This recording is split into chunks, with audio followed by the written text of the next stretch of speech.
Hi! In front of me is OPPO A16 and today I would like to show you how you can switch on or off easy mode on this device. First of all, go into settings. Now choose home screen and lock screen and tap on home screen mode. Following that, scroll down, choose simple mode, tap on apply and select switch in the pop-up.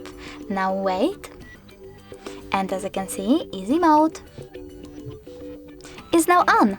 If you wish to go back into the standard one, you need to select settings again, choose exit simple mode and tap on exit. Thanks so much for watching. If you enjoyed this video, don't forget to leave a like, comment and subscribe. Bye!